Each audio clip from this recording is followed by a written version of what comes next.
Hello students, I hope आप सबको biology समझ आ रही होगी। आज की वीडियो में हम बात करेंगे लैंगिक जनन के बारे में, अर्थात सेक्सुअल रिप्रोडक्शन के बारे में। इससे पहले आप अलैंगिक जनन के बारे में पूर्णतया पढ़ चुके हैं और जान चुके हैं कि जो अलैंगिक जनन होता है उसमें एकल जीव द्वारा ही नई संतान की उत्पत्ति होती है, दूसरे जीव की आवश्यकता वहाँ नहीं होती है और इसीलिए जो संतानें होती थी वो हूबहू अपने जनक के जैसे होती थी और उन्हें हम क्लोन कहते थे। यहाँ जो होगा लैंगिक जनन में, उसमें ऐसा नहीं होगा और इसमें हम सब जानते हैं कि इसमें दो जनकों की आवश्यकता होगी। जो नर युग्मक उत्पन्न करेंगे उन्हें हम नर या पिता कहेंगे तथा जिनसे मादा युग्मक का निर्माण होगा उस जनक को हम माता या फीमेल बोल सकते हैं। तो ऐसे में नर युग्मक और मादा युग्मक का संलयन होगा, संयुग्मन होगा और जाइगोट का निर्माण होगा। आइए समझते हैं। देखिए, जो अलैंगिक जनन होता है उसे हम लोग सेक्सुअल रिप्रोडक्शन के नाम से जानते हैं और यह जनन की विशेष विधि होती है, जबकि हमने देखा था जो अलैंगिक जनन था वह एक सरल विधि थी। तो जनन की यह विशेष विधि है जिसमें दो विपरीत जनकों से नई संतान की निर्माण होता है, अर्थात वह विशेष विधि या जनन की वह विशेष विधि जिससे दो विपरीत जनकों के जो युग्मक हैं उनके संलयन से नई संतान उत्पन्न होती है, लैंगिक जनन हम कहते हैं। लैंगिक जनन की कुछ विशेषताओं पर हम चर्चा कर लेते हैं कि जो लैंगिक जनन होता है, इस प्रकार के जनन में जनन कोशिकाएं दो प्रकार के युग्मकों का निर्माण करती हैं। अब जनन कोशिकाएं क्या हैं? बॉडी में एक्चुअली टू टाइप्स की सेल्स होती हैं, एक वेजिटेटिव सेल्स होती हैं, दूसरी सेक्सुअल सेल्स होती हैं। जो वेजिटेटिव सेल्स होती हैं वो कायिक अंगों का निर्माण करती हैं, जबकि जो सेक्सुअल सेल्स होती हैं वो निर्माण करती हैं युग्मक का। जैसे युग्मक में हम समझ सकते हैं नर युग्मक और मादा युग्मक। नर युग्मक क्या हो सकता है? हम लोग उसको स्पर्म मान सकते हैं और मादा युग्मक क्या हो सकता है? ओवा मान सकते हैं। ऐसे आप समझने के लिए समझ सकते हैं कि जैसे जो सेक्स सेल होती है ह्यूमन में, उससे क्या होता है? निर्माण होता है स्पर्म का और फीमेल में ओवा का। तो जो स्पर्म होता है यन नंबर होता है क्योंकि इसमें क्या होता है? अर्धसूत्री विभाजन पाया जाता है। ऐसे ओवा भी यन नंबर होता है। अब यन नंबर क्या होता है? इसको हम लोग हैप्लॉइड बोल सकते हैं और हैप्लॉइड का अर्थ होता है जैसे अगर 46 गुणसूत्र हैं तो इनका आधा 23 गुणसूत्र, और ऐसे 23 गुणसूत्र में बन जाएगा। जैसे अगर हम मेल में मान लें तो यक्स और वाई गुणसूत्र बनते हैं। इन सब को हम लोग बहुत डिटेल में आगे पढ़ने वाले हैं तो यहाँ हम ज़्यादा समय उस पर नहीं लेंगे। तो यक्स और वाई बनता है। ऐसे अगर हम फीमेल को लेते हैं और 46 गुणसूत्र थे फीमेल में, तो ऐसे इधर यक्स बनता है और ऐसे ही इधर भी वो बनेगा यन नंबर, यानी 23 गुणसूत्र इसमें है स्पर्म में। अभी ऐसे समझिए आप, ये भी यन नंबर है और इसमें भी 23 गुणसूत्र हैं और इसमें भी 23 गुणसूत्र हैं और ये भी यक्स है। अब ऐसे जो मेल है ये है मेल और ये है फीमेल। अब देखिए, इनसे दो युग्मक बने, ऐसे ही इनसे दो युग्मक बने। अब होता क्या है कि अगर ये 23 यक्स और यक्स ये 23 दोनों मिलते हैं तो 46 गुणसूत्र हो जाते हैं और डिप्लॉइड जाइगोट का निर्माण हो जाता है। अगर यक्स यक्स है तो ये फीमेल जाइगोट होगा, जबकि यदि इसका और इस यक्स का यहाँ से हम ले लेते हैं, अगर निर्माण हो रहा है, इन दोनों का संयुग्मन हो रहा है तो यक्स वाई अर्थात 23 और 23 46 गुणसूत्र होंगे इसमें और ये मेल बनाएगा। तो इन सब पर हम लोग आगे डिटेल में बात करेंगे। यहाँ हम सीख रहे थे कि इस प्रकार के जनन में जनन कोशिकाएं दो प्रकार की युग्मक बनाती हैं। हमने कहा दो प्रकार की युग्मक। अब इसमें आगे होगा क्या कि किसी किसी की बॉडी में दोनों प्रकार की सेक्स सेल उपस्थित होती हैं, नर युग्मक बनाने वाले भी, मादा युग्मक बनाने वाली भी। लेकिन बहुत सारे पाए जाएंगे जिनमें इंडिविजुअल अलग अलग ये ऑर्गन्स पाए जाएंगे। तो ऐसे ही जो एक दूसरे से विपरीत होती हैं, अर्थात मेल और फीमेल एक दूसरे से विपरीत होंगे, इन युग्मकों के संयुग्मन से ही नई संतान बनती है। हमने आपको बताया कि नर युग्मक और मादा युग्मक के संयुग्मन से अर्थात निषेचन के फलस्वरूप जाइगोट का निर्माण होता है और यही जाइगोट आगे चलकर बेबी को प्रोड्यूस करता है। नर युग्मक वाले जनक को हम क्या कहेंगे? पिता या मेल कहेंगे। ऐसे मादा युग्मक के जनक को हम लोग माता या फीमेल कहेंगे। इन जनकों में अर्धसूत्री विभाजन होता है जिसके फलस्वरूप युग्मकों का निर्माण होता है। यहाँ आप अर्धसूत्री विभाजन समझ चुके हैं और क्लास 11th में आपने पूरा कोशिका विभाजन जब आप पढ़ रहे थे तो आपने समसूत्री और अर्धसूत्री विभाजन डिटेल में पढ़ लिया है। यहाँ बात करते हैं युग्मकों के निषेचन के फलस्वरूप युग्मनज बनता है जिससे नई संतान उत्पन्न होती है। आप समझ चुके हैं कि युग्मक जो होंगे नर युग्मक और मादा युग्मक।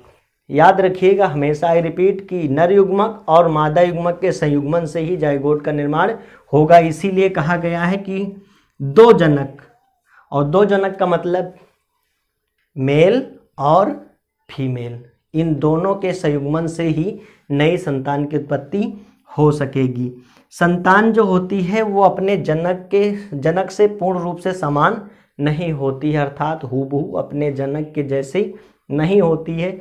इसीलिए लैंगिक जनन में जो संतानें उत्पन्न होती हैं उनमें विभिन्नताएं देखने को मिलती है, जो कि जैव विकास की दृष्टि से काफ़ी हेल्पफुल है, जबकि अलैंगिक जनन में ऐसा नहीं था। तो ये जो संतानें होती हैं वो क्लोन नहीं होती हैं अपने जनक की, जबकि अधिकतर लक्षण एक जैसे होते हैं, अर्थात जो जनक होगा और संतान, जनक और संतान में अधिकतर समानताएं पाई जाएंगी, लेकिन हूबहू एक जैसे दोनों नहीं होंगे। नेक्स्ट है आपका कि यह उच्च पादप व जंतुओं में पाया जाता है। जो अलैंगिक जनन था वो निम्न श्रेणी के जंतुओं और पादपों में पाया जाता था, जबकि जो लैंगिक जनन है, चूंकि यह जनन की विशेष विधि है, जिससे होता है क्या है कि आने वाली संतान जो होती है वो अपने जनक से और ज़्यादा मॉडिफाइड और अच्छी होती है, जिसमें विभिन्नताएं भी उत्पन्न होती रहती हैं। तो ये किस में पाई जाती हैं? उच्च पादप और जंतुओं में पाई जाती हैं। अब हम बात करते हैं लैंगिकता क्या है। लैंगिकता का अर्थ होता है कि किसी जंतु विशेष में उपस्थित लिंग के आधार पर उसका कार्य क्या है, और लैंगिकता के आधार पर हम जीवों को दो वर्गों में बांट सकते हैं, आइए जानते हैं। अब बात करते हैं लैंगिकता के आधार पर जीवों के प्रकार। जैसा कि आप पहले से जान चुके हैं अभी कि लैंगिक जनन होने के लिए नर व मादा युग्मक का संलयन बेहद जरूरी है। ऐसे में दो कंडीशन हो सकती हैं कि नर युग्मक अलग शरीर पर हो और मादा युग्मक अलग शरीर पे हो। इन दोनों के मिलने से नर युग्मक व मादा युग्मक का मिलन हो सके, या ऐसी कंडीशन बन सकती है कि नर युग्मक व मादा युग्मक बनाने वाले अंग जो हैं वो एक ही बॉडी पर उपस्थित हों, ऐसे में दूसरे शरीर की ज़रूरत ना पड़े। तो इसी आधार पर जीवों को दो प्रकार से बांटा गया है। आप समझ सकते हैं कि एक लिंगी जंतु या एक लिंगी पादप, ऐसे ही द्विलिंगी या इसको हम उभयलिंगी भी कह सकते हैं। तो लैंगिकता के आधार पर जीवों को मुख्य रूप से दो वर्गों में बांटा गया है। तो बात करते हैं एक लिंगी जीव अर्थात यूनिसेक्सुअल ऑर्गेनिज्म। यूनिसेक्सुअल ऑर्गेनिज्म वे ऑर्गेनिज्म होते हैं जिनकी बॉडी पर नर युग्मक या मादा युग्मक दोनों में से कोई एक युग्मक उत्पन्न करने वाले सेक्स ऑर्गन उपस्थित होते हैं, अर्थात जिनमें नर युग्मक उत्पन्न होगा, जिनके शरीर से या जिनके सेक्स ऑर्गन से नर युग्मक उत्पन्न होगा वह नर कहलाएंगे, एक लिंगी होंगे। ऐसे जिन पे मादा युग्मक उत्पन्न होगा वो मादा कहलाएंगे, लेकिन दोनों युग्मक एक ही शरीर से उत्पन्न नहीं होंगे। तो जिन जीवों में नर व मादा युग्मक, नर युग्मक व मादा युग्मक अलग अलग शरीर पर बनते हैं, यहाँ बात किया गया है अलग अलग शरीर की, अर्थात दो पर्सन, एक नर एक मादा, अर्थात नर में मादा के जो युग्मक है वो उत्पन्न नहीं होंगे, ऐसे मादा में नर के युग्मक उत्पन्न नहीं होंगे, एक लिंगी जीव कहलाते हैं। अगर हम उदाहरण देखते हैं तो बहुत कॉमन उदाहरण आप समझ सकते हैं कि जो एक लिंगी पादप होते हैं, क्योंकि ये गुण पादपों में भी पाया जाता है, उच्च श्रेणी के जितने भी पादप होते हैं वो लैंगिक जनन करते हैं। तो ऐसे में बहुत सारी कंडीशन होती है कि उसमें भी कई पौधे जो होते हैं वो एक लिंगी होते हैं, अर्थात नर कहीं और है और मादा कहीं और। तो ऐसे में परागण की क्रिया होती है। इन सब को आगे हम लोग डिटेल में पढ़ेंगे, वहाँ जानेंगे कि आखिर जब नर और मादा पुष्प अलग अलग हैं तो उनमें मिलन कैसे हो सकता है या उनमें संयुग्मन कैसे हो सकता है। तो यहाँ बात करते हैं एक लिंगी पादप। इसका उदाहरण आप अपने आसपास पपीता या तरबूज जो पौधे हैं उन्हें देख सकते हैं। ऐसे बात करें एक लिंगी जंतु, तो जितने भी उच्च श्रेणी के जंतु हैं वो कैसे होते हैं? एक लिंगी होते हैं, क्योंकि एक लिंगी होने से विभिन्नताएं और बढ़ती हैं और डेवलपमेंट और बढ़ता है, जैव विकास भी बढ़ता है और जो आने वाली संतान है वो प्रबल होती है, क्योंकि दो प्रकार के जीवों का जो आगे चल के संयुग्मन होगा, उससे जो संतान होगी वो अधिक प्रभावशाली उत्पन्न होगी। तो एक लिंगी जंतु में क्या हो जाएगा, मानव, बंदर, हाथी, गाय, जितने भी जानवर आप देख रहे हैं उच्च श्रेणी के, वो सभी कैसे होते हैं, एक लिंगी होते हैं, अर्थात वो या तो नर होंगे या तो मादा होंगे। आप सब मैस्कुलिन फेमिनिन पढ़ते हैं, तो यहाँ से बात की जा रही है एक लिंगी जंतुओं से कि नर व मादा। नेक्स्ट है आपका द्विलिंगी जीव, यानी ऐसे जीव जिनमें दोनों लिंग उपस्थित हों, अर्थात दोनों प्रकार के सेक्स ऑर्गन उपस्थित हों, मेल और फीमेल दोनों। आप जरूरी नहीं है कि एक ही बॉडी ऑर्गन में साथ साथ में नर और मादा युग्मक उत्पन्न हो, तो इसके लिए 2 ऑर्गन भी हो सकते हैं, लेकिन शर्त ये है कि एक ही बॉडी पर उपस्थित होना। तो जिन जीवों में नर व मादा युग्मक का निर्माण एक ही शरीर पर होता है उन्हें हम लोग द्विलिंगी जंतु या द्विलिंगी जीव कहते हैं। और इसका उदाहरण आप देख सकते हैं, ये भी बहुत जो हायर क्लास के जंतु हैं उनमें नहीं पाया जाता, लेकिन प्लांट्स में आप देखने को बहुत अधिक पाएंगे।